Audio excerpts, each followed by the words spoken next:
안녕하세요, 신작가입니다. 최근 방산 한류가 이어지고 있고 세계가 놀라고 있습니다.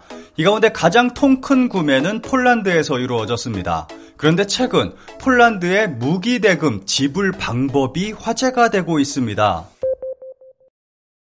하나디펜스는 9월 22일, 23일 이틀간 영국에서 열리는 DVD 포럼 2022에서 국제 컨소시엄인 썬더부스를 마련하고 K9A2 자주포를 선보일 예정입니다.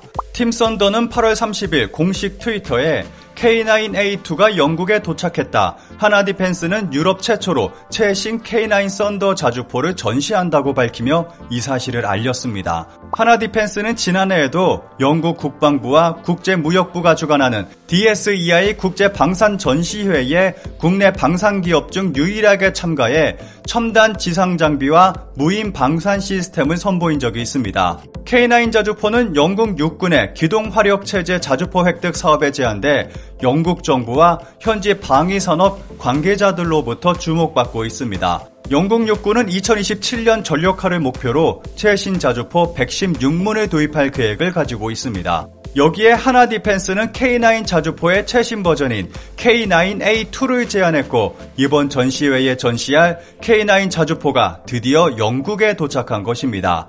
하나디펜스의 행보는 굉장히 긍정적으로 보입니다. 영국 현지 방위산업체들과 팀 썬더를 결성한 것에 이어 세계 최대 방산기업인 로키드 마틴의 영국 법인도 팀 썬더에 공식 합류했습니다. 하나디펜스는 이미 나토 회원국 티르키예, 폴란드, 노르웨이, 에스토니아와 자주포 공급 계약을 체결했고 폴란드에도 K9 자주포를 수출하기로 해 영국 방산시장 진입이 수월할 전망입니다. 앞서 지난해 12월에는 호주 육군의 K9 자주포 30문을 포함해 총 1조 원 규모의 수출 계약을 성사시킨 데 이어 이집트와는 2조 원 규모의 K9 수출 계약을 맺었습니다. 이렇게 한국 방산 수출의 규모는 점점 더 커지고 있습니다. 여기서 가장 주목할 나라가 폴란드입니다. 폴란드는 과감하게 한국 무기를 대량으로 수입할 것을 밝혔습니다. 폴란드는 K2 전차 980대, K9 자주포 648문, FA-50 경공격기 48대 등을 수입할 예정에 있습니다. 폴란드는 국경을 맞댄 우크라이나가 러시아로부터 침공을 받자 지난 5월에서 6월 한국 방산기업의 국방부 장관과 군 지원단, 재무 담당자 등을 보내 무기 구매에 적극적인 의지를 보였습니다. 최대한 신속하게 무기를 구입하고 기술 이전을 받는다는 것이 폴란드의 목표입니다. 폴란드에 수출되는 무기의 가격은 총 약 19조 원에 이르는 역대 최대 규모입니다. 이런 K9은 폴란드에 의해서 이미 실전에 투입되고 있습니다. 지난 5월 폴란드는 크랩 자주포 18대를 우크라이나에 지원했습니다. 폴란드의 크랩 자주포는 우리나라의 K9 자주포 차체에 영국에서 설계한 포탑을 활용해 제작한 자주포입니다. 폴란드 언론은 크랩 자주포를 운영하기 위해 폴란드 군이 우크라이나 포병 100명을 훈련했다고도 보도했습니다. 폴란드는 2014년 그동안 운용해왔던 소련제 기갑 장비를 대체하기 위해 K9 자주포 차체를 도입했고 그 위에 영국산 포탑을 결합해 크랩 자주포를 전력화시켰습니다. 그리고 이번 전쟁에 우크라이나를 지원하며 실전에 투입하게 된 것입니다. 한국이 직접 공급한 것은 아니지만 결과적으로 국산 무기 시스템이 실전에서 활약하고 있는 것입니다. 이러한 것 때문에 한국 무기는 더 큰 신뢰를 얻고 있습니다. 이렇게 한국 무기 수출이 폭발하듯 이어지자 정말 난리난 곳이 있습니다. 8월 24일 현대 로템 홈페이지에 채용 공고가 올라왔습니다. 그런데 채용 규모가 상상을 초월해 모두를 놀라게 하고 있습니다. 모집 분야를 살펴보면 영업 담당, 사업 이행, 원가, 예산, 리스크 관리, 사업 일정, 실적 관리, 폴란드어 번역, 행정 지원, 노르웨이 전차 사업에서부터 용접 가공, IPS 요소 개발 및 교육, 통역, 번역까지 정말 다양한 곳에서 인재 채용을 하고 있습니다. 이 정도 규모면 새로운 회사를 차리는 수준이라고 해도 과언이 아닐 것입니다. 단순 무기 수출에 그치는 것이 아니라 국내 일자리 창출에도 엄청난 기여를 하고 있습니다. 폴란드는 엄청난 양의 한국 무기를 수입하기로 했고 그 가격 또한 천문학적입니다. 그런데 최근 폴란드가 한국에 무기 대금을 지급하는 방법이라며 화제가 되고 있는 일이 있습니다. 2차 대전 발발 83주년을 맞아 폴란드가 독일에 약 1752조 원 상당의 피해 배상을 요구했습니다. 폴란드 집권 여당인 법과 정의당의 야로스와프 카친스키 대표는 1939년부터 1945년 사이 독일군의 폴란드 점령으로 인한 피해 배상을 국가 차원에서 공식적으로 요청할 계획이라고 밝혔습니다.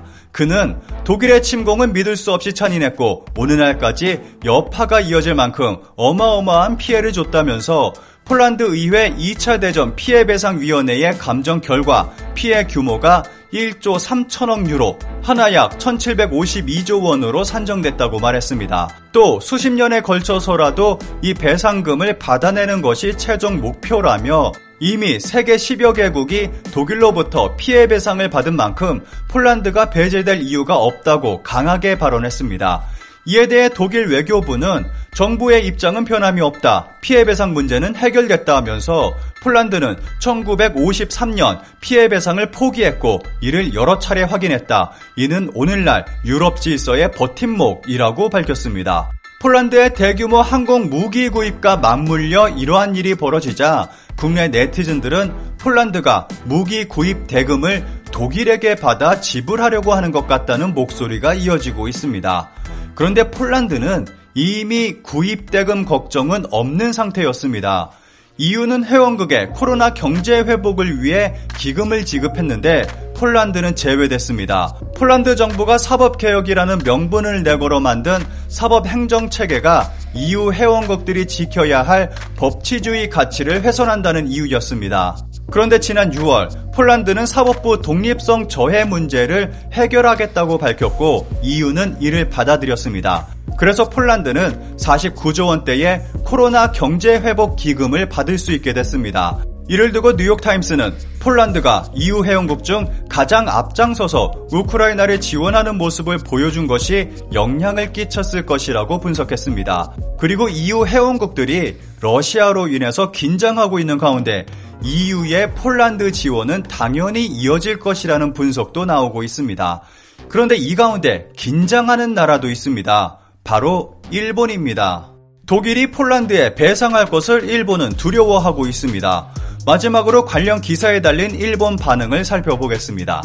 한국이 일본에 대해 위안부 문제 등 해결한 전쟁 배상 안건을 뒤집고 있는 상황을 보고 폴란드도 독일에 대해서 할 수 있을지도 모른다고 판단했을 것이다. 그러나 우크라이나 분쟁 문제를 안고 유럽이 일치 단결해야 하는 상황에서 폴란드가 독일의 배상 청구를 뒤집는 것은 좋은 결과를 가져오지 못할 것이다. 독일은 유럽에서 가장 큰 경제 대국으로 폴란드에게는 부정적 영향을 미칠 것이다. 어쨌든 100년 가까이 경과한 전쟁 배상을 들고 나오는 것은 국제사회에 좋은 일이 아니다. 조부모나 증조부모의 피해를 손자나 증손자에게 배상을 요구하는 것이라서 역시 시효라는 것을 생각할 필요가 있을지도 모르겠다. 여러 가지 사정이 있겠지만 지금은 피해야 할 상황이 아닐까? 러시아의 우크라이나 침공, 서방은 결속력을 높일 필요가 있다. 그것과 이것은 다르다고 말하겠지만 전후 83년이 지나서 청구라니 객관적으로 좋지 않다고 생각한다. 이러한 움직임은 일본에게 강 건너 불구경이 아니라고 생각한다. 결과에 따라서는 한국과 북조선이 다시 움직일지도 모른다.